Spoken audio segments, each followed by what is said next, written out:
Yo, what's going on, everybody? How we doing? We're out here with Dale. We're about to talk some Talladega. What's up, Miz? How we doing? Dega. I still want to go to Dega Boulevard. The fucking stream open, man. I gotta be able to see the chat. Oh, you do need to be able to see the chat. Yeah, it's important. Oh, I got to make some notes here and everything this time. We kind of, got a few beers on us and started this thing. Very unorganized. We're a little organized today. Hey, fuck it.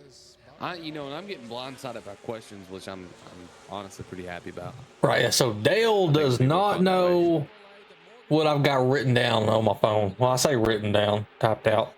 And the phone's gonna damn timeout on me, and I want to unlock the screen, all that shit. But we're good. We are good. I'll give you a minute to get this, get the screen open, or the stream open. I said screen. I'm here. Look, oh, you here? You here now? Oh, yeah. All right. Well, it's Dega week. Yep. They used to mean something. Yeah, like any super speedway does not carry the gravity it used to. Yep. Daytona Talladega. Yeah. Really? I know we call a few of them super speedways because they call themselves super speedways. But really, what we got? We got Daytona Talladega, Atlanta-ish. Atlanta's super speedway-ish. It has super speedway geometry, but not the length. Yep. If anything, I give Pocono a lot more credit to be a super speedway than I do Michigan. Atlanta. Okay, yeah. Michigan. I love Michigan. Not the state. Not the state. The track. Yeah, state shit. Even Indy. Indy's got some. I mean, Indy shit. That's the fucking prototype. Yeah. So I mean, but the two traditional pack racing big tracks, Daytona. That's it. Yep. All right, so we just hinted at it. Super speedway shit's not good anymore because, and I pointed to this car, this Gen 7 car, and I will venture to say Oreilly Series will show us a better race this weekend. What do you think? I don't think it's been that fun since we implemented stages. I don't think it's the car so much. The two things that have really hurt speedway racing are stages and restrictors. So, you look back, well, I say 30 years, but that's not long enough. Closer to 40 years ago, your super speedway racing, it wasn't 30 some odd cars within a 3-second window, bumper to bumper. You had breakouts. You had people going a lap down. You had it's going good, but buddy, we're talking NASCAR, so Yeah, go like it. It's going. They're checking their shit and making sure it's right before it launches. Keep your thumb up your butt, and let's talk about American stuff for a moment, and then we'll go back to the Canadian Galactic. I'm just fucking. Hi, Liam. That's a shot. That's a shot of Liam. Yeah. But yeah. Anyway, back on topic. Yeah. So. Sorry. So. Anyways, it's a matter of there's no separation. So you no longer have someone that can get out and run away and take a green flag pit stop with an advantage. Now green flag pit stops are based solely on strategy for longevity. So it used to be somebody would get a lap ahead of the field damn near with the intention of like, hey, I can't run long, but I can get so far ahead that I can pit early. Right. Nowadays it's entirely strategy, and unfortunately with that we've thrown in stages that make that situation even worse, because now we have people basically trying to either flip stages if they're not in points contention, which is ugly, or holding out and fucking up what would be their natural stage or their pit cycle to get points, and that really ruins the field.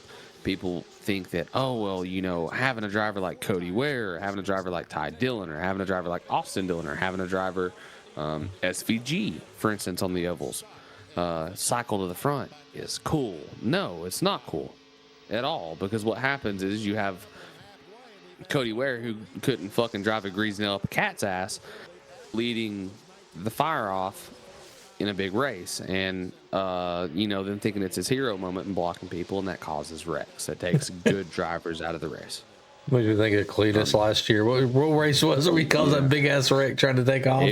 I think it was Dega. I think it was Dega. Was it Dega? Yeah, where he went to refire and blitz the tires and he was front row outside. Yeah. Yeah. But it's stuff Maybe like second that. row. It's one of those things where, not that I think Cody Ware has any business on a cup track. Really don't think he has any business on an Xfinity track. Probably not a truck track for that matter. But if we could keep him in the rear, at least when he wrecks, he's not gonna damage contenders. Like, we'll say for superspeedways, Busher is a good example, where this might be the one of maybe 2 opportunities a year where he gets a chance to win. Briscoe is another good example. McDowell is a good example. These guys that do really well at these tracks and legitimately run up front, they get screwed over. Stenhouse is a good example. Keselowski tends to do okay here, better than we've seen him do at short tracks. These guys that really aren't gonna be top 3, top 5 every race, this is their shot. This is their opportunity to win. And then Cody Ware goes, we won't pit this time, we'll pit after. And then he torches the tires, ends up backwards, and takes half the field with him. So I'm going full conspiracy. Those things. On our Toyota conspiracy, I'm going full conspiracy on Cody Ware there last week. That late caution. So, and I didn't mention that in the last time we spoke, but the the way these cars run out of fuel is not, we're out of fuel, and suddenly we've got a ton of reserve. Reddick, yeah. Yes. You hit the wall and say, I'm out of fuel. Your car's not going to get tight if you run out of fuel. Under throttle, these cars don't get loose. Under throttle, almost any car is going to get tight, right? So if you run out of gas, you lose throttle, right? You lose power to the rear tires. That's not going to make you tight. This is not a dirt race. If it was a dirt race and the car had to be up on the bars and everything else to get it to rotate, sure, yeah, absolutely. You run out of fuel, it comes off, it settles the suspension out, unloads the suspension, yeah, it's going to get tight. Asphalt car is not that way. You go through the corner, you're hauling ass, you come off the throttle, it's not going to push the wall. So bouncing off the wall saying I'm out of fuel, it's not like being into the wall was a consequence of being out of fuel. That doesn't make sense. But then after the fact, screaming I'm out of fuel and going another lap and a half feels weird. Yeah, and then, having to flip that switch. So you're going to lose some time there because, your car sputtered. That's time. That and you can still hammer down. Yeah. No. So those things don't make sense to me. But yeah, so anyway, so NASCAR they've changed up the timing of the stages this weekend, trying to get rid of the fuel saving to where we have a long stage and 2 short stages, right? Yep. Okay. So I'm curious to see what that does. But my whole argument since they brought in the stages was it can be done right. And in my opinion, the way to do it right is you do throw the caution, group them back up. First stage, do we know? I'd have to go look it up. But in my opinion, what you do, and this is every race, you throw the caution, group up the pack, and you do not open pit road. Just don't open pit road for a stage caution at all. Well, so that's called a competition caution, which is what stage cautions were meant to be, which was a planned competition caution. The problem with making it planned is suddenly there's a strategy around that. The issue with it not being planned is that there's vulnerability that it could be manipulated to benefit a more exciting finish rather than giving the win to the most deserving driver. So that's a double-edged sword.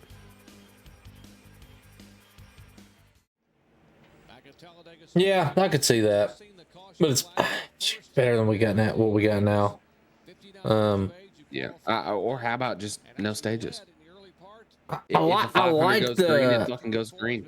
I do like the opportunities to regroup the pack. You just get more racing Well, out of that. so you will get that by default with a stageless race, because what will happen is you won't have guys that go, okay, I'm gonna run long here, I'm gonna conserve, and I'm gonna get to the end of the stage. There's not gonna be that fail safe, that umbrella. You know what I mean? That safety net. You're gonna have guys go, I've got to get my shit on fucking kill. I've got to get my ass on track. I've got to get going. But there's an opportunity here that I go laps down. Okay, The okay. shimmies, the guy like that. I mean, that was NASCAR pre-stages, man. You think there weren't It fucking was, it cautions and was, it re-racks and was. late races and big ones before stages? There absolutely was. Oh, But 100% there was. the stages have given the back of the pack an opportunity to not go a lap down. And I hate to break it to you, but they need to go Yeah. a lap down. We need them out of a contention for a win. Otherwise, you get races like where Harrison Burton won the motherfucker. Harrison Burton He ain't got no is business another running a one. cup car, much less winning the Daytona 500. No, no, no. Harrison Burton couldn't drive a fucking Power Wheels, much less a fucking cup car. But we gave him the opportunity to miss chaos and be in the position to win. On a restart, there's no talent involved. It's a super speedway. The car's not going to jack up and get loose. I could put my grandma on that bitch and say, hey, just turn left, kind of follow the rest of these guys. Like, if you can go get a chance to pass them, just pass one. Anybody can do that. And then somebody be like, oh, you're underselling the talent. No, there's a lot of talent out there. I'm not underselling it, but what I'm telling you is a super speedway, until you are at speed, is like driving on the freeway. You're close to people on the freeway. Don't get me wrong. Like, you're really fucking close to some people. But all you gotta do is not hit somebody and not be a part of the wreck. Yeah, You know, especially the NASCAR ones on their advertised phone something. going, lane to lane. Yeah. Yeah. Yep. Yeah. Yep. But NASCAR said something. They have an advertisement right now, and it's the corniest, fucking most stupid way You to brought this advertise a up race. on Yes, last time. Yeah. I'm saying it again. It's embarrassing. It's not about who wins a race. It's about who avoids the chaos. I'm paraphrasing, but it was something like that. That is the most stupid fucking thing you could say. That might have been exactly it, actually. Yeah, that's like Oh, at the it's Super who Bowl the announcers. survives. That's right. Yeah. That's like in the Super Bowl the announcer going, listen, this is not about who's the better quarterback. It's about who doesn't get injured. Yeah, who don't tear their ACL today? You're right. How stupid does that sound? Yeah. It's not about which team is more strategic in their gameplay. It's a matter of whose linemen don't get hurt. That is dumb. And that advertisement just goes to show how bad NASCAR themselves have messed this up. This race coming up this weekend. This was so you had, in my opinion, the best races. You had Bristol Night Race, Daytona 500, and then both Talladega races. Talladega, it was so good, and now they're just boring. Yeah. You might see a car get on its top. Ooh, that's exciting. The racing has flip-flopped so much that the NASCAR viewer craves technicality. I'm sorry. Technicality and strategy and talent so much that I'm a Kansas fan. I'm a Vegas fan, right? I'm a Miami Homestead fan, not a Dega fan. Yeah. I don't see anything at Dega. I see a bunch of dudes that, yes, give them credit. They can run bumper to bumper, eat the draft, touch each other. That at speed in its own right, they are above average drivers. But nothing about what they do running 60% throttle for fucking 80 laps in a row, or, well, really, it's like 30 something for they have to pit, tells me, wow, these are the pinnacles of talent. in the country for driving a car. Nothing about it shows me that. Right. So, Oh, you know, when you take the NASCAR viewer and make them have to go look for the talent at these other tracks from the tracks that historically were the most popular, you've done something wrong with the sport. yeah, and they've been doing something wrong with the sport for quite a while now. Yeah. And Yeah, about they, 15 years. you can see in the ratings, they decline, they decline, they decline, they decline. And it's like, The average viewership, it yeah, started dropping in 2000, I believe, 8. And it's been on a Bristol, steady decline since. Yeah. Bristol, the weekend before last, Bristol's, the stands were about Yeah. 50% capacity. Yeah. I went to Bristol 2 years ago. And it was about 60-70%. There was Yeah. room, so we all sat, you know, on the same row with some other people, but there was enough seats that weren't filled that we were all able to spread out. Yeah. Dude, there was You a look at the time not that long ago that if you wanted to go to the Bristol race, you're spending $500 a ticket. You want to go to the night race, Yeah. you're spending more than that, and you bought it in like a year in advance. and you're It was so a big shoulder to deal just to shoulder get it. that you end up having guys that just elect to stand on the stairs instead. Yeah, I Holding think the that handrails, place. or they stand at the openings to the stands, you know, because it's convenient to get beer and it's so packed that it's such a pain in the ass to get off of your bleacher to get to the stairs that you're just going to stand on the stairs instead. But now it's not like that. It was very easy for me. I'm pretty sure that place Move holds around and get up. 168,000 people, and I it bet used you to there pack wasn't out. 40 there. I bet you there wasn't 40 to 50 there when I went. If it holds a buck 70 at capacity, I bet you there wasn't. There was probably 40 to 50. In Atlanta was the same way, percentage wise. You know, it's not. Yeah, It and wasn't that all the great. tracks used to be packed. Yeah. But let's go on to the Yeah. next topic here. I'm curious to see what you got to say about this. Okay. So, this Toyota dominance that we're seeing, Yep. that me and you both are pretty sure NASCAR is allowing to happen through some bullshit. Right. What are the chances we see Ford and Chevy say to hell with this and actually work together a little bit? Not well. They can't. Well, I mean, behind the they scenes. no. I mean, they're officially allowed to. There's nothing wrong with that. Teams tie flags all the fucking time. You know, I mean, we see that constantly. We're JGR talking, 2311 probably we're talking being the most prominent manufacturers of example. Ford and Chevy manufacturers. That's what I'm saying. But there's nothing against it. You know what I mean? Like it doesn't matter if it's manufactured or not. My problem is that the strategy to get the cars to hook are probably very different based Oh, well, on I know. So I'm thinking, I'm not thinking technically, I'm thinking on the track. As in, literally, it's like, hey guys, try to keep Toyota back is what you're yeah, saying. yeah, you get Not by a try to make our Toyota, cars take some faster. air off that sumbitch. Give me a second on this one. Yeah, we're talking Ford and Chevrolet. Toyota, yeah, they're there right now. They're doing good right now. But there's two like OGs. That's Ford and Chevy. Well, and there's some others. I don't think it would be manufacturers doing it, and I don't really think it would be teams doing it. I think it would be friends that are friends off the track. So, Drivers and like drivers And that crew are friends off chiefs. the track. Yeah. I think it's a possibility. I mean, at this rate, you know, for the year, starting with Daytona, we have Reddick, obviously, Toyota. We have a Ford win, Toyota win, another Toyota win, Chase at the cookout, and then Toyota. So, you know, out of the group, we've got a Ford win, a Chevrolet win, and the rest of the wins are Toyota.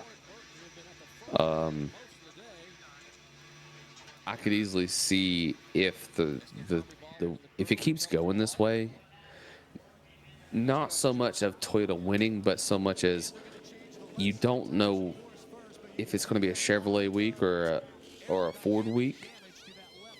As far as like which of those two manufacturers is going to do better.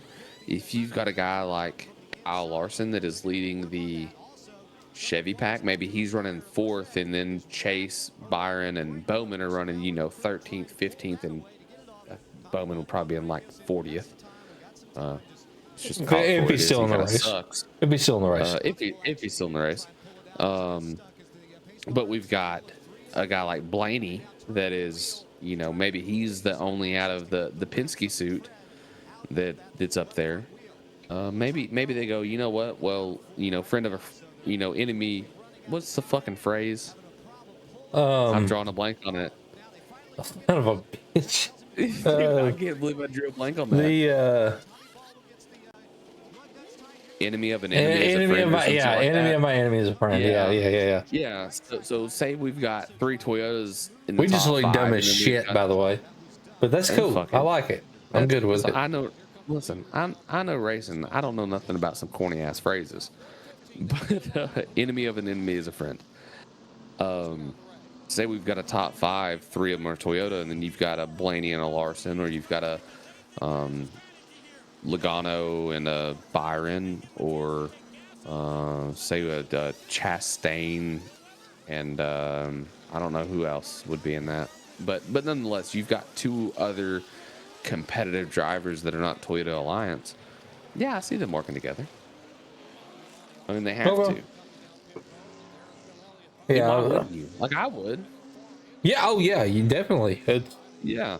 I was just curious about that. I don't know if it's like a strategic or planned per se, but it's gonna if it comes to that, and at this rate, it's gonna come to that. Yeah, they're gonna fucking work together. You got to.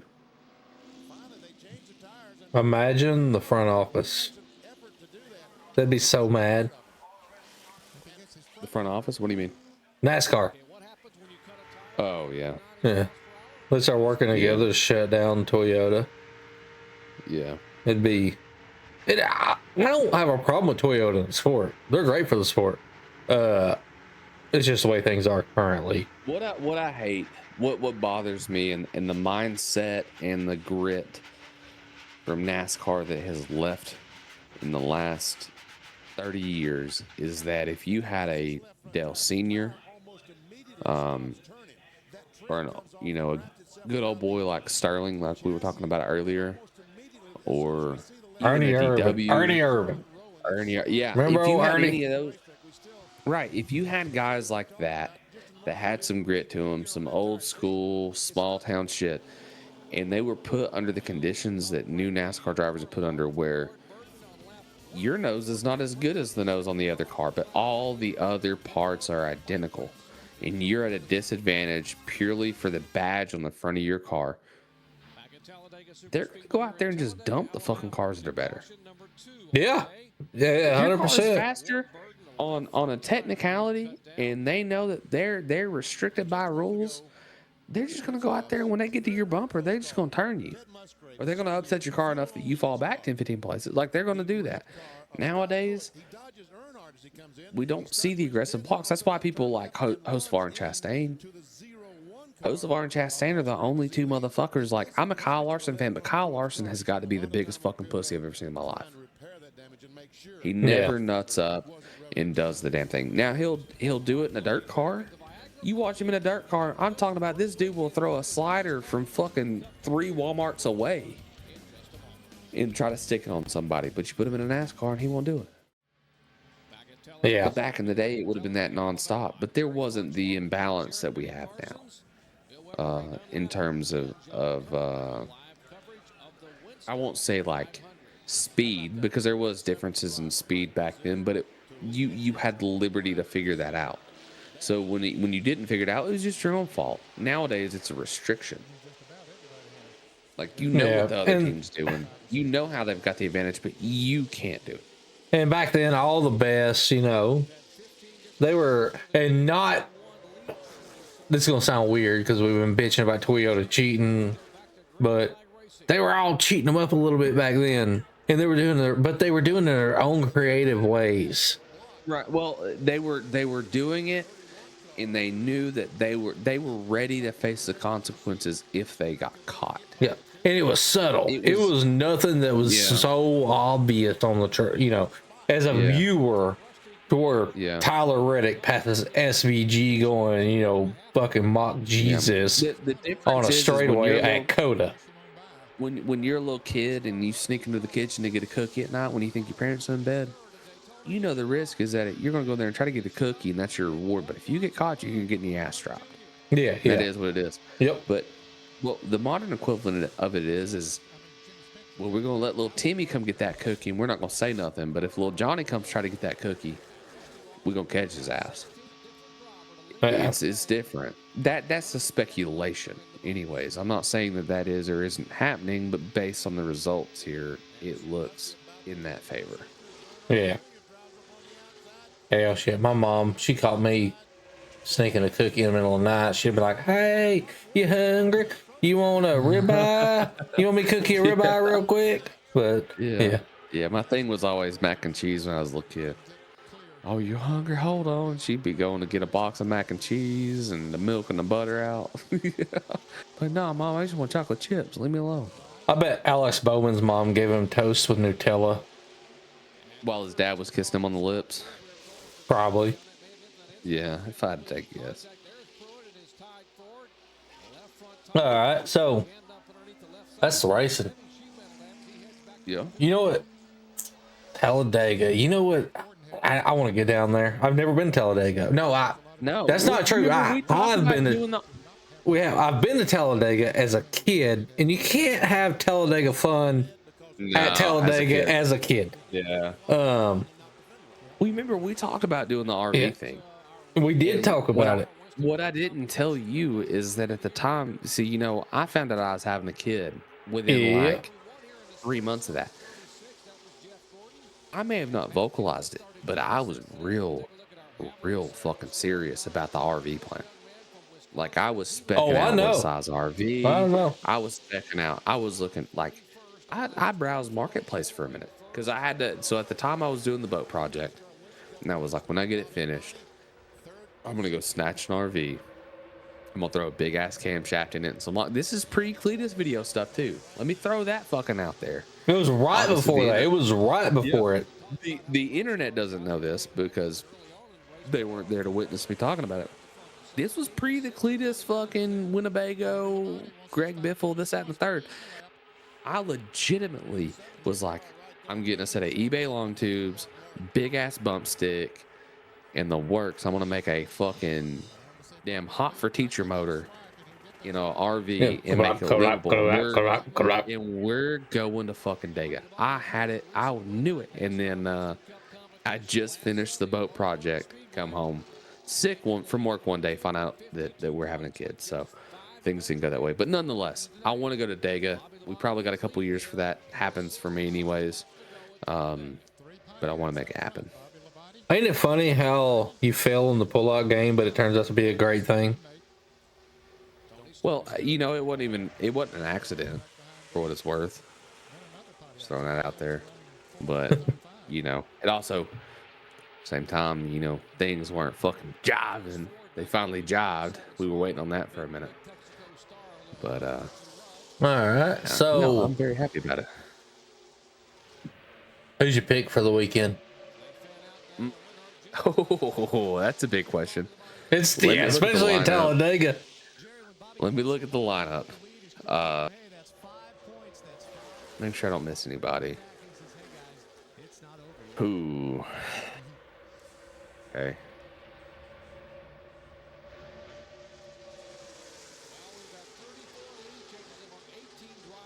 Got two that I think will do it. I've got two realistically that I'd put my backing on. Make sure I'm not missing anything. I'm gonna say Briscoe or Bell. Bell was my number one. Yeah, I'm throwing Briscoe in there because he does do well at the super speedways. Briscoe finds himself where he needs to.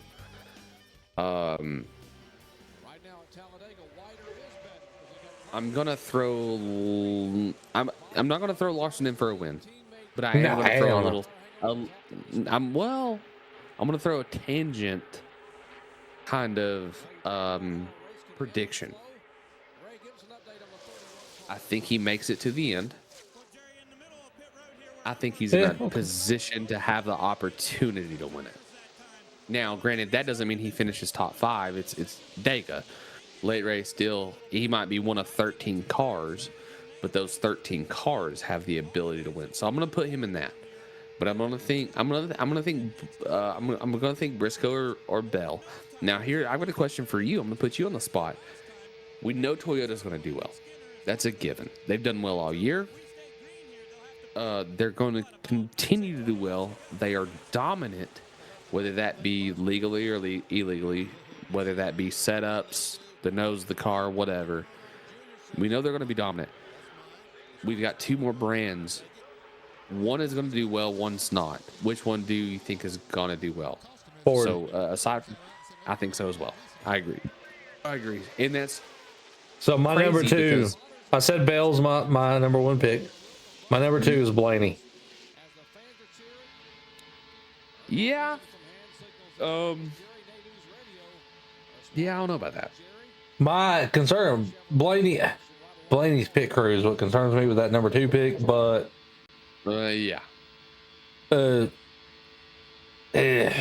It's Talladega. There's time to make up their issues, and he's fucking good. Yeah. So, I'm not sure Blaney has had a top 5 at Dega Yeah, or Daytona. If Brian Blaney did not have the pit crew he has right now, he would probably have knocked out 2 of those Reddick wins. He's been fast all season. Yeah, but we're talking super speedway. I do completely agree. Right now, overall, if we were to categorize or list manufacturers from fastest to least fast, Chevrolet's suffering. Miserable way. Well, they've got the new body they're trying to figure out, which is insane to me because they didn't make wholesale changes on it. And the changes they made were supposed to be more super speedway beneficial. They were trying to take weight off the nose. They were trying to speed the cars up. That's a good point. Maybe they got some data from Daytona. They've only run them once on Super Speedway. Well, I guess that's the question. How did they finish at Daytona? We need to go back and look at that. Yeah, because I'm really not sure. I don't recall. Schedule. That's a bad part of the racing nowadays. There was a time you would ask that question: how does Chevrolet do at Daytona? And I would have remembered because it was good and worth like really paying attention to. But nowadays it's like, So it's an interesting stack, but it looks more Ford than Chevrolet. So you've got Reddick, obviously, that won it. We know that. Ricky in a Chevrolet, Joey in a Ford, Chase in a Chevrolet. But then we've got Ford, Toyota, Ford, and the next Chevrolet isn't until 12th in William Byron. I think Joey's talent is falling out with his hair. Yeah. Joey thrived on the playoff format. Oh, hell yeah, he did. Joey, and we can let me do a little digging here. Let's look here. He has 3 championships. One of them is okay. You're the champion. Nobody can argue it. That would be the first one. The next 2, he literally lucked into both of them through the format. So I guess it's not luck. He played the format right, but hell, racing's luck in general. But he went 1 in 21, 4 in 22, 1 in 23, 4 in 24, 1 in 25. Which they've always tried to trend him that he wins championship in even years, but 4 wins is great. But when 2 of the 4 wins happen in the playoffs, it doesn't really tell me that overall you dominated in the season. And you can take, so like you can throw it in Chat GPT and have it do like the F1 version of their point system, right? So that it'll take all the finishes through all the races through the year, and then it'll use F1 points, which are literally just like you get X amount of points for winning, X amount of points for second, so on and so forth, all the way down. Sounds familiar. Yeah, he and doesn't do old. well. Yeah, sounds familiar and old. Yeah, right. And he just doesn't do well. Even with the 4 wins, he doesn't average out to be a leader. So he thrived off of a couple wins during the playoffs, and copped a championship on that. Right. He's. What'd you say last time we did this? You're talking about Reddick. He's a B plus driver, above average. Yeah, B minus. That's what you said. B minus. Yeah, he's above average. That's Logano. Logano and Reddick. I see them. They're. I think Logano I see them is similar. I think Logano is B plus A minus. I think he's, okay. I think Yeah, I'll go with that. I'll agree with that. Considerable edge on Reddick, but I don't think he's A plus. Well, A plus right now. There's he only tried to be the bad guy for a minute there. He was really good at that. Yeah, but not in the same way Hamlin has been. Hamlin's the bad guy, which Hamlin, I got a whole prediction or speculation on that as well. But well, let's hear it. Let's hear it. No, let's hear it. Let me finish my sentence, and then if we can take a brief pause so I can go take a piss, I'm good with that. We'll wrap it out with a few more questions. But prior to that, with Reddick being B minus, Logano being B plus, the next question is going to be like, who are your A plus drivers? There's really only 3, and it's Larson, Hamlin, Blaney. That's it. I don't think there are any other A plus drivers, unless I'm wrong. 100% agree with that. I like legit 100% agree with that lineup. Yeah, I don't think there's anybody else out there that just really has that dominant, like, take them anywhere. We give Larson shit for being shit at super speedways, but Larson being shit at super speedways is still top 10. You know what I mean? Right. Not that Hamlin's necessarily fantastic at him here recently either.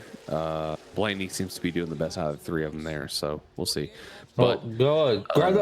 So I hope you find your needle nose. Maybe you get them like paracorded to the, flush handle or something. But yeah, while he goes takes a leak, I'm gonna turn the volume up on this race. Do it. I'll be right back. The track comes 29 laps behind, and the 32 car just a moment ago, Scott Pruitt, has gone behind the wall. He cut a tire and had some sheet metal and front end damage.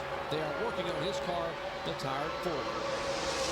This is the last race that Dale Earnhardt won, y'all.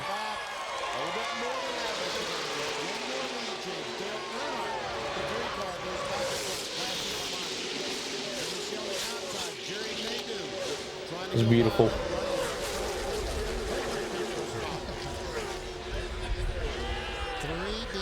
This is when Daigle was good.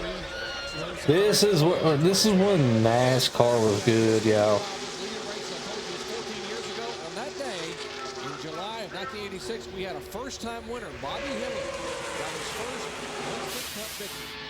On board with Dale Earnhardt Jr., the Budweiser Chevrolet. As he looks back at a couple other Chevrolets on your right, Mike Skinner on your left. Mike Skinner, what's Mike Skinner up to? I'm wondering. All this is at 190 miles per hour. Nadeau comes down, tries to take the lead with help from Matt Kenseth. That was Jerry Nadeau. Has not won a Winston Cup race. This is his 99th career start, driving this year for Rick Hendrick. MichaelHolligan.com Chevy. Clear by 2, yeah. So I threw a little bit of shade at Hamlin. I'm going to clarify on it. All right. So I watched the episode of. I heard that beer open, by the way. I made sure I was unmuted for that. But I watched the episode of Actions Hypocritical, where he made the comments on Bush. Actions hypocritical. Okay. Yep. That's what we're calling it. That's the show. That's us. Yes, that's what it is. It's nothing else. If we call it for what it is, Denny's a bit of a whiny little baby about things. But You know this is gonna be a YouTube short, right? All right. I take a talk. Take a talk with the noodles. So, I want to clarify, get it out of the way. His tone of voice was not aggressive towards Bush. Bush is a whiny little baby about things too. I thought he'd grown out of that. Yes, he is. But you you made the bed, bud. You had a ride at JGR. You went chasing money. And look at where you got you. You could have been a little more strategic. You could have been a little more negotiative and found yourself in a better ride elsewhere, but you went to fucking RCR. He went to a team that imploded because somebody's granddad decided letting their grandchildren run a race or drive race cars for 10 years was a good idea. Yeah. Somebody was smart enough to see Dale Earnhardt and say, I'm gonna get this guy. And he made a ridiculous amount of money off of that. He looked and into then, that too. Yeah. Which he looked into that. And then But here we are now. The only thing Richard Childress did right is as the income grew to RCR with the benefit of Dale Earnhardt is he made sure that Earnhardt was getting paid. That's the only thing he did right. When he acquired Dale was not what he is now. He didn't have, he just, no. Anyways, point being the point. You went to a failing, imploding NASCAR team from JGR that is a flagship team and expected results. You're an idiot. And you're a crybaby about it. And I say that while simultaneously wanting to see a Kyle Busch win because I think raw talent-wise, he still has the ability to do it. I think he's a much better driver than he's one of the best out there. But you're also simultaneously you're a fucking idiot. You made a grave mistake and you're whining about it rather than keeping your composure while silently going over here. Keep your composure. Be polite in the interviews. Man, we did our best. You now keeping a good show face on while going over to Hendrick and be like, hey, that 48 car ain't doing too good. I think I could do better. Or going to Spire and saying the same thing. Or going to Trackhouse at this fucking point and saying the same thing. Not Trackhouse at this point. Not Trackhouse. Good Lord. But flip the script. Or he does it the other direction instead of, just cool, calm, collected. He raises absolute hell. That could be fun too. Not as much as it could. Yeah. Well, anyways. But there are other teams. There are other teams where he could fall into seats right now and outperform the current driver. At all of the teams that I mentioned. Especially now that you don't have a win in your end format. We take the win in your end format out of the realm of things, and some of these guys have been able to snake a road course win and aren't going to be doing it anymore. All right. Anyways, we changed it from Denny. We did. In the podcast where he talks about Bush and stuff, there's something weird about him now. There's something a little odd. I don't know if he's gotten into the ganja.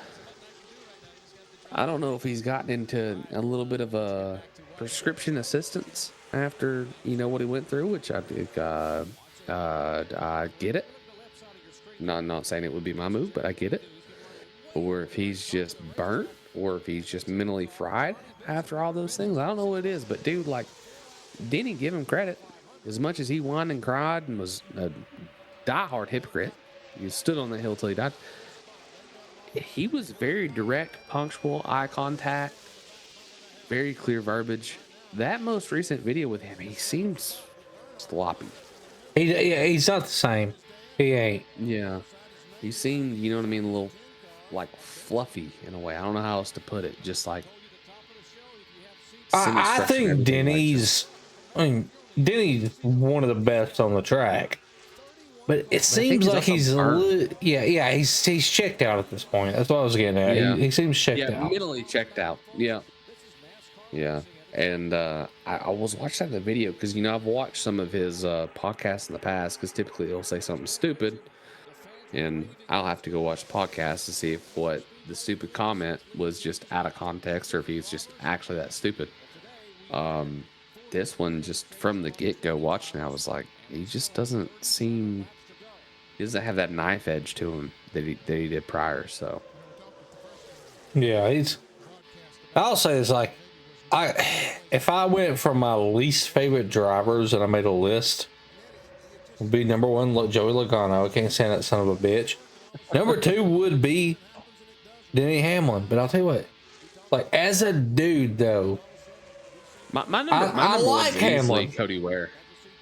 I bet I'm taking Cody Ware and Riley Herbst, and they're gonna start my bottom, my 2 most disliked drivers. I mean, on the pure basis that they're talented and don't. It makes sense. They both seem like bottoms, and what? Yeah, but like they've got to be the absolute. Zane Smith is in that conversation. Josh Berry's in that conversation for me. Can we throw that Geo kid from the Truck Series in there too? Geo, what's his? Ruggiero. Yeah. Fuck that kid. Yeah. I'm just talking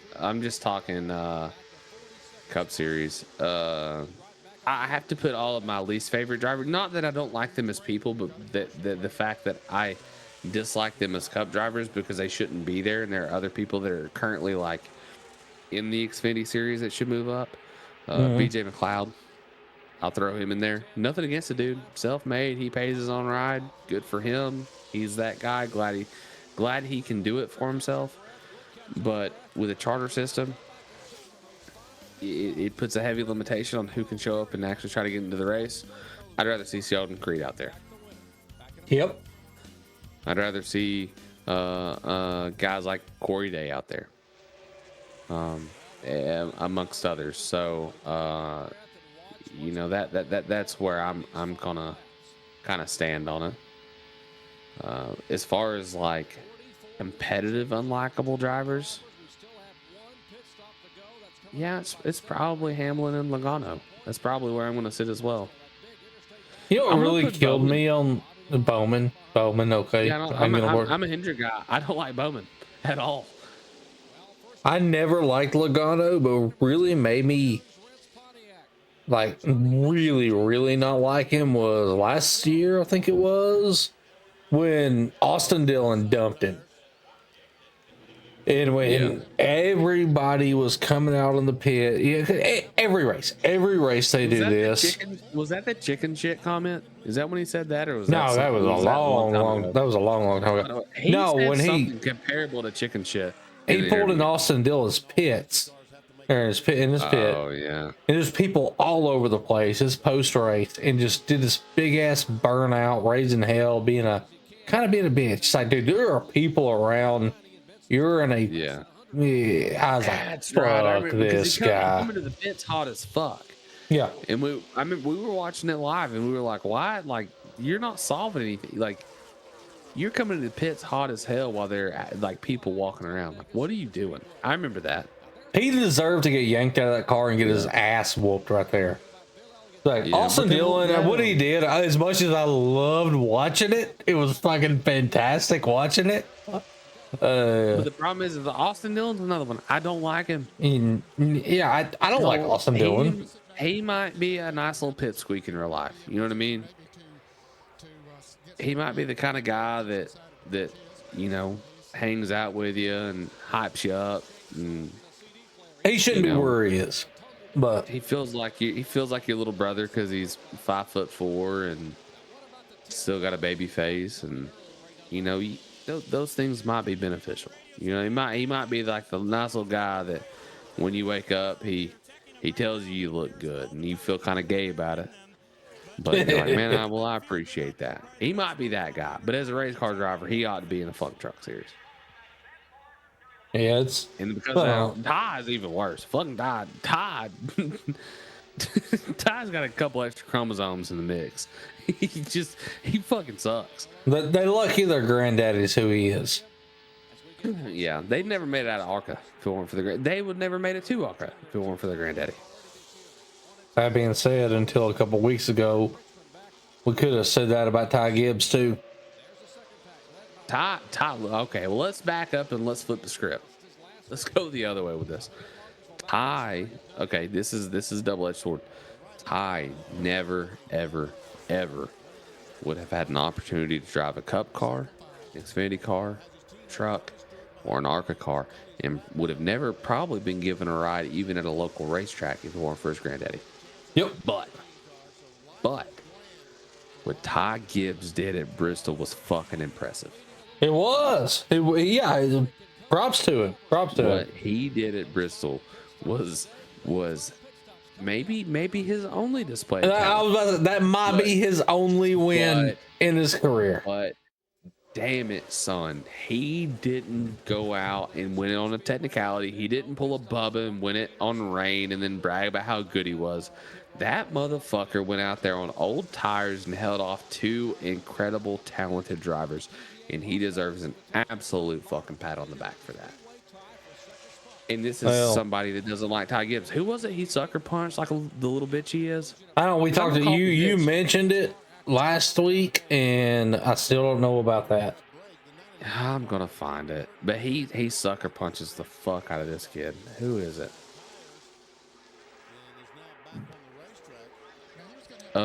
Sam Mayer. He hit Sam Mayer. Okay. In 22. Yeah. Yeah. It like from behind, somebody's in front of him holding him, and he reaches over and punches the dude, knowing that like he's not gonna get hit back. That, or he's still wearing his helmet. There's something weird about it where it was like, that's a bitch move. But nonetheless, I don't like Ty Gibbs, but you have to be fair. You have to not be fucking biased about it. What he did at Bristol was fucking impressive. Probably won't ever do it again. But he did. If Ross Chastain, my driver, went to JGR right now, I'd have to abandon him. You know why? Because Joe Gibbs. And it's nothing personal. Joe Gibbs? He was a coach for Alabama. Oh, wow. Yeah. I can't do it. I can't do it. So he seems like a very likable dude, and I just can't. Well, so he was in Supercross for a while.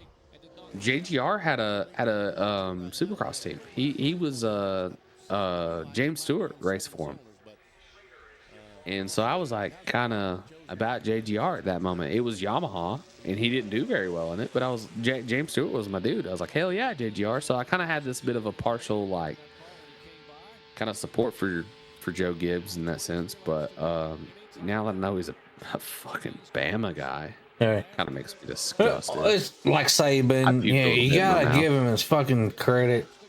He was really goddamn good, but also fuck that guy. Yep. Well, shit. I guess we wait till Sunday. Well, actually, Saturday and Sunday, because like I said at the beginning, I'm telling you, Saturday will be the better race. It'll be better. There will be more views on Saturday than Sunday. Think so? I don't know about that. We got an ARCA race. Oh, that's true. There will be more views on Saturday than Sunday. I'm telling you right now, based on the analytics. The Cup race doesn't do well.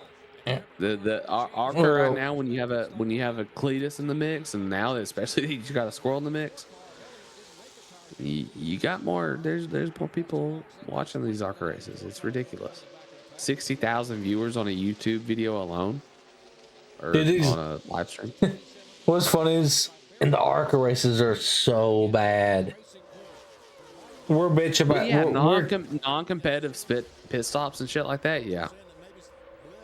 well just you got about 5 dudes out there that are actually competitive.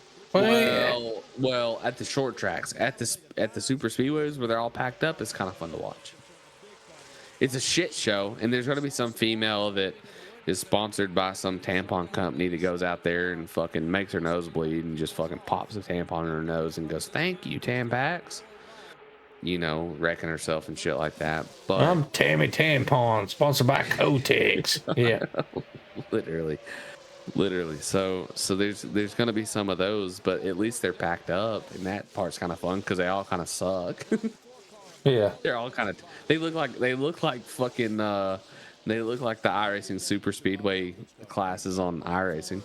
Hell, maybe Natalie Decker will put like a free OnlyFans out from Dega Boulevard or some shit. Yeah, is she the one that took that crazy ass picture with old Bert Kreischer? Yeah, I think no, Yeah, maybe. Yeah, maybe.